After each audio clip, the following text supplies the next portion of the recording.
Hey guys, welcome to my next review. Sorry if you hear that noise, that's my fan.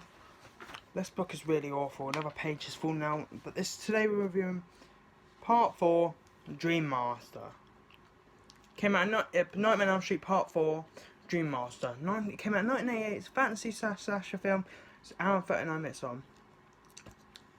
There's another quote to start this title card off again. New theme is actually a song. We see someone chalking the floor, it's a kid drawing Elm Street.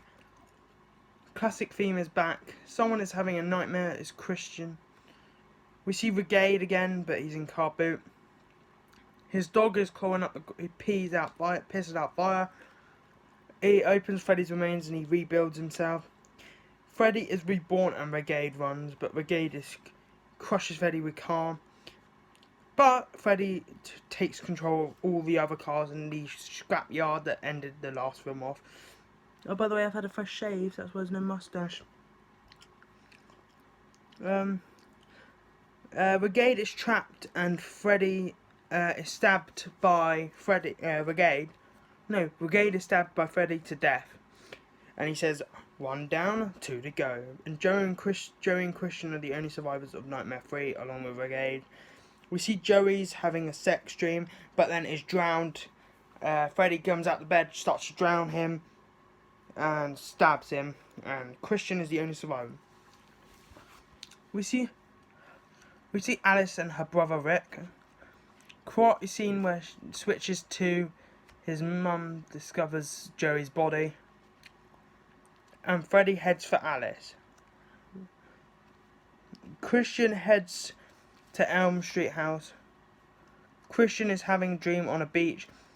We see a girl named Alice building a sandcastle.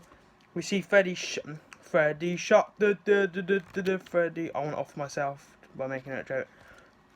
Heading for the sandcastle, and Freddy appears, and Christian gets stuck in sand. Sunglasses Freddy starts to suffocate Kristen in the sand.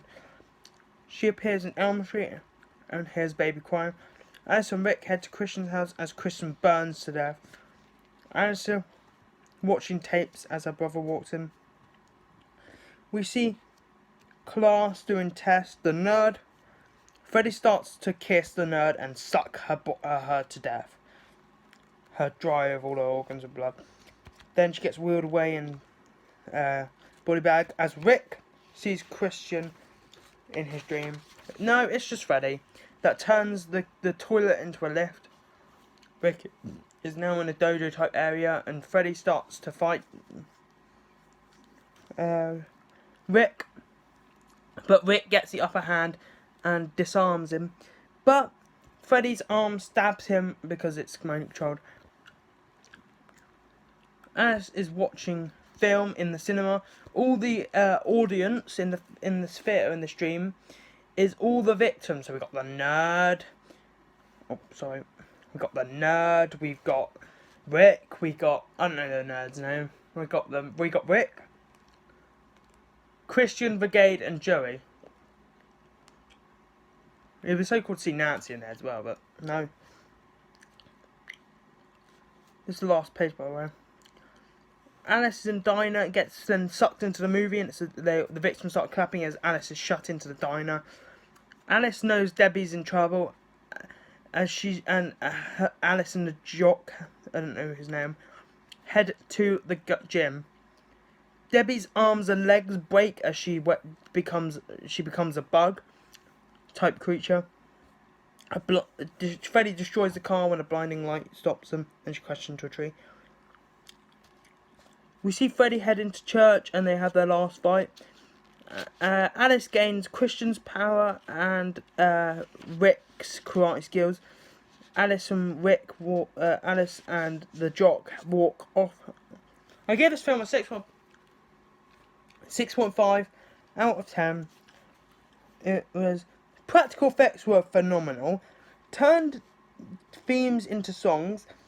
The fact that he used all the dead people in this film, because Freddy usually just uses about one to lure them into the dream. But this time he used all of them in that cinema scene where they're all, yeah.